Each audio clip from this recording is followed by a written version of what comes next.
अब बात आज की सबसे बड़ी खबर की।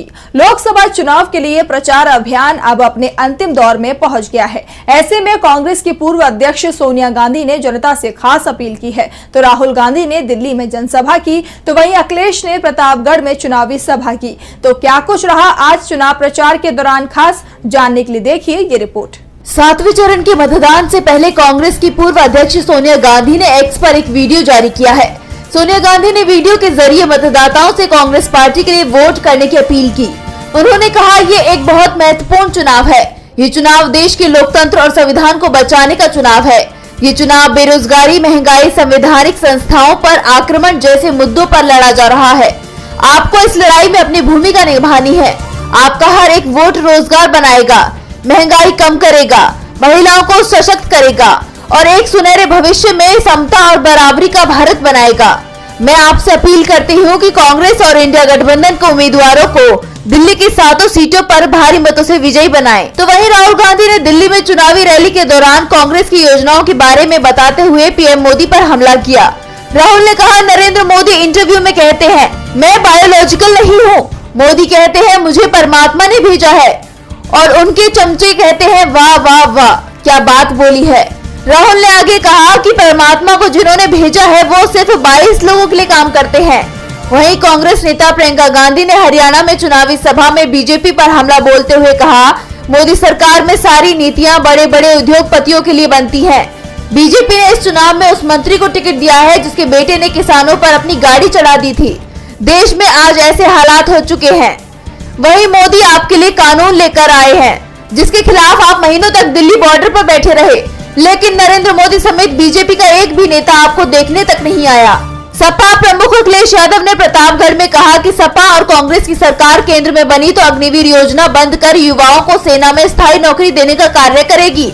अब जनता भाजपा का हिसाब करेगी। 7वें चरण के लिए चुनाव प्रचार ने जोर पकड़ लिया है, तो 6वें की वोटिंग की तैयारियां तेज हो गई हैं। इसके लिए चुनाव प्रचार थम गया है। 25 मई को छठे दौर में 8 राज्यों के कुल 58 सीटों के लिए वोटिंग होगी। तो इस चरण में कहां किन दिग्गजों की साख लगी है दांव पर, किन सीटों पर है कांटे की टक्कर, जानने के लिए देखिए ये रिपोर्ट। लोकसभा चुनाव अपने अंतिम चरण की तरफ बढ़ रहे हैं। 25 मई को छठे चरण के लिए मतदान होने हैं, जिसके बाद केवल एक चरण की वोटिंग बच जाएगी। छठे चरण में 8 राज्यों की 58 सीटों पर मतदान होने हैं, जो पहले 7 राज्यों की 57 सीटों पर होनी थी।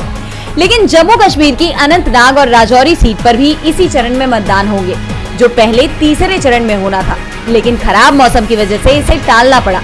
इसके अलावा इस चरण में बिहार की 8, हरियाणा की 10, दिल्ली की 7, झारखंड की 4, ओडिशा की 6, उत्तर प्रदेश की 14 और पश्चिम बंगाल की 8 लोकसभा सीटों पर वोटिंग होनी है। इस बार मैदान में कुल 889 प्रत्याशी हैं।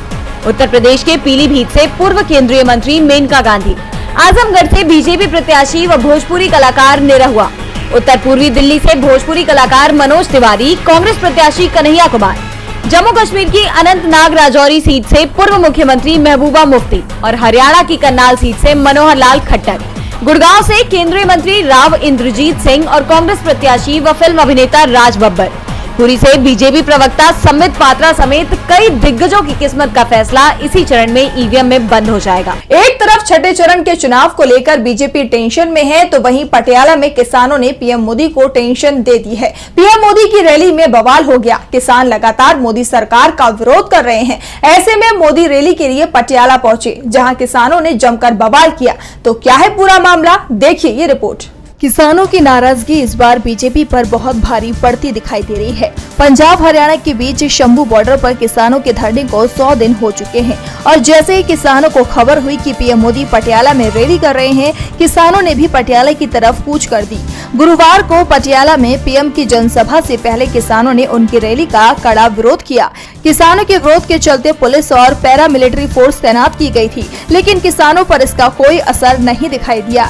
मोदी की रैली में लोगों को आने से रोकने के लिए किसानों ने पटियाला राजपुरा हाईवे बंद कर जाम लगा दिया।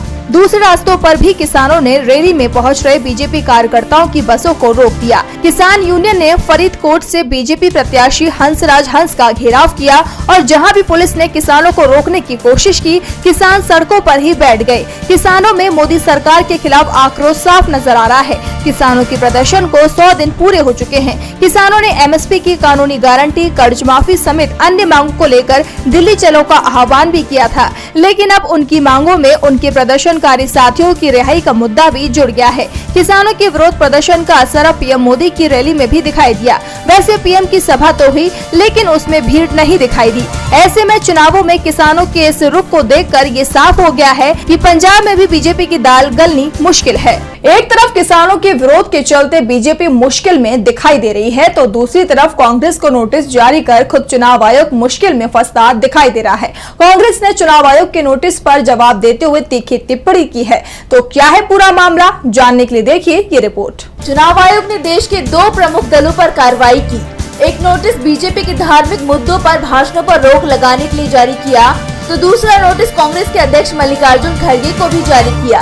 आयोग ने कांग्रेस को डिफेंस फोर्सेस का राजनीतिकरण न करने की सलाह दी, जिसे लेकर चर्चाएं काफी तेज हैं। चुनाव आयोग के नोटिस पर कांग्रेस नेता और पूर्व वित्त मंत्री पी चिदम्बरम ने आपत्ति जताई। बता दें कि चुनाव आयोग ने कांग्रेस को संविधान और अग्निवीर योजना पर अपने भाषणों को मर्यादित रखने की नसीहत दी थी, और अब कांग्रेस के इस जवाब से आयोग भी सवालों के घेरे में आ गया है। लंबे वक्त से किसान बीजेपी का विरोध कर रहे हैं, वहीं चुनावों के बीच विपक्ष लगातार आयोग पर सवाल उठा रहा है। वोटिंग के आंकड़ों को लेकर भी विपक्ष ने चुनाव आयोग को घेरा, तो वहीं अब ये मामला सुप्रीम कोर्ट पहुंच गया है। एडीआर ने इस मामले में सुप्रीम कोर्ट में एक याचिका दाखिल की थी, जिसके बाद कोर्ट ने चुनाव आयोग से जवाब मांगा था, और अब आयोग ने कोर्ट में जवाब दाखिल कर दिया है। तो क्या कहा है आयोग ने, देखिए ये रिपोर्ट। वोटिंग का डेटा 48 घंटे के अंदर न दे पाने की चुनाव आयोग की मजबूरी क्या है? वोटिंग के आंकड़ों को लेकर association for democratic reforms ADR की याचिका पर सुनवाई करते हुए सुप्रीम कोर्ट ने चुनाव आयोग से ये अहम सवाल किया था और इस पर 24 मई तक जवाब मांगा था, लेकिन चुनाव आयोग ने पहले ही अपना जवाब सुप्रीम कोर्ट को दे दिया है। चुनाव आयोग की तरफ से सुप्रीम कोर्ट में जमा किए गए एफिडेविट में कहा गया है कि वो 48 घंटे के भीतर बूथवार वोटिंग का डेटा सार्वजनिक नहीं कर सकता। आयोग का कहना है कि फॉर्म 17C, जिसमें हर मतदान केंद्र पर डाले गए वोटों का रिकॉर्ड होता है, उसके आधार पर वोटिंग डेटा का खुलासा करने से मतदाताओं के बीच भ्रम पैदा होगा, क्योंकि इसमें बैलेट पेपर की गिनती भी शामिल होगी। साथ ही आयोग ने कहा कि ऐसा कोई कानून ही नहीं है जिसके आधार पर सभी मतदान केंद्रों का फाइनल वोटिंग डेटा जारी करने के लिए कहा जा सके। फॉर्म 17C केवल पोलिंग एजेंट को दे सकते हैं, इसे किसी अन्य व्यक्ति या संस्था को देने की अनुमति नहीं है। फॉर्म 17C वो प्रमाण है जिसे पीठासीन अधिकारी सभी प्रत्याशियों को प्रमाणित करके देता है। आयोग ने बताया कि आम वोटर फॉर्म 17C के अनुसार बूथ पर पड़े कुल वोटों और बैलेट पेपर को आसानी से नहीं समझ सकते। ऐसे में इसे लेकर गलत अवधारणा बनाई जा सकती है, जिससे चुनाव में अव्यवस्था फैल सकती है। आपको बता दें, इसके पहले भी कांग्रेस अध्यक्ष मल्लिकार्जुन खड़गे ने आयोग पर देरी से आंकड़े जारी करने के आरोप लगाते हुए आंकड़ों में भी अंतर बताया था, लेकिन आयोग ने तब भी अपना रुख साफ कर दिया था और अब एक बार फिर उसने आंकड़े जारी करने से इनकार कर दिया है। एडीआर ने अपनी याचिका में कहा था कि पहले तो डेटा जारी करने में देरी हुई, इसके बाद शुरुआती डेटा के मुकाबले फाइनल डेटा में वोटिंग परसेंट काफी बढ़ गया। चुनाव आयोग ने 48 घंटे में वोटिंग के पूरे आंकड़े देने से इनकार कर दिया है। ऐसे में अब सभी की निगाहें सुप्रीम कोर्ट पर हैं, तो वहीं लोगों की निगाहें इस समय दिल्ली के सीएम अरविंद केजरीवाल पर भी टिकी हुई हैं, क्योंकि 10 दिन बाद उन्हें फिर जेल जाना पड़ सकता है। लेकिन आज अचानक ही खबर आई है कि पुलिस केजरीवाल के घर आ रही है। तो क्या है पूरा मामला और क्या कहा इसे लेकर केजरीवाल ने, देखिए ये रिपोर्ट। गुरुवार को दिल्ली पुलिस की एक टीम आज दिल्ली सीएम अरविंद केजरीवाल के आवास पर उनके माता पिता से पूछताछ करने के लिए 11:30 बजे जाने वाली थी, जिसे लेकर वो सवालों के घेरे में आ गई। बाद में पुलिस की तरफ से सफाई आई कि वो आज पूछताछ नहीं करेगी। वहीं शाम होते होते इस मामले में केजरीवाल ने सीधे पीएम मोदी पर सवाल खड़े कर दिए। केजरीवाल ने वीडियो जारी कर पीएम मोदी से कहा कि आपने मुझे हर तरह से तोड़ने की कोशिश की, मेरे विधायकों को जेल में डाला, मुझे जेल में तरह तरह से परेशान किया गया। लेकिन अब आप मेरे माता पिता को लाकर गलत कर रहे हैं। आपको जो बात करनी है मुझसे करें। मेरे माता पिता बहुत बीमार रहते हैं। मेरे पिता को सुनाई नहीं देता है। उनकी उम्र 85 साल की है और मेरी माँ 75 साल की है। मोदी जी, आपकी लड़ाई मुझसे है, आप मुझसे लड़ें। ऊपर वाला सब देख रहा है। तो वहीं 2 जून को दोबारा जेल जाने के बाद इस्तीफे देने के सवाल पर केजरीवाल ने कहा कि वो जेल से सरकार को चलाएंगे। ये मेरे संघर्ष का हिस्सा है। मैं पद का लालची नहीं हूँ। मैंने आयकर आयुक्त पद से इस्तीफा देकर झुग्गियों में रहकर काम किया है। मैंने इस्तीफा इसीलिए नहीं दिया क्योंकि इनका मकसद यही था। वे हमें दिल्ली में हरा नहीं सकते हैं, इसीलिए साजिश के तहत झूठे मामले में गिरफ्तार किया है।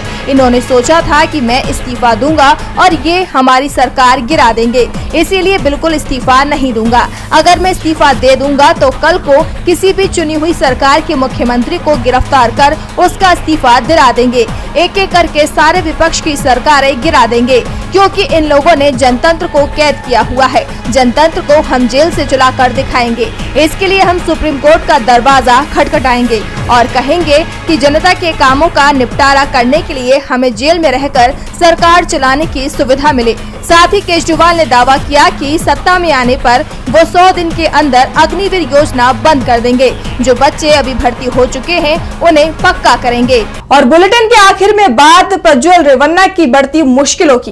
प्रज्वल से अब अपने ही मुंह मोड़ने लगे हैं। महिला उत्पीड़न के मामले को लेकर पहले से ही कर्नाटक में SIT ने जांच तेज कर दी है, तो कर्नाटक के CM सिद्धारमैया ने PM नरेंद्र मोदी को फिर से लेटर लिखा है, जिसमें प्रज्वल की मुश्किलें बढ़ती दिख रही हैं। क्या है पूरा मामला, देखिए इस रिपोर्ट में। कथित सेक्स स्कैंडल मामले के सामने आने के बाद से फरार चल रहे JDS सांसद प्रज्वल रेवन्ना को भारत लाने की कोशिश तेज हो गई है।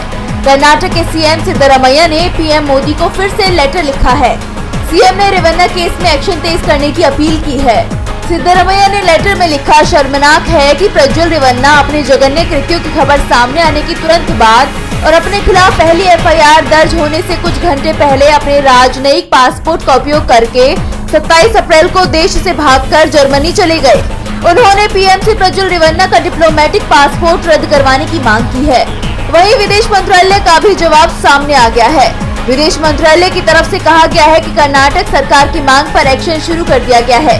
बता दें कि इससे पहले कर्नाटक के मुख्यमंत्री सिद्धारमैया ने 1 मई को भी PM मोदी को लेटर लिखकर उनसे अनुरोध किया था कि वो विदेश मंत्रालय और गृह मंत्रालय को प्रज्वल रेवन्ना को जारी किए गए डिप्लोमेटिक पासपोर्ट को रद्द करने और उसकी वापसी सुनिश्चित करने का निर्देश दे।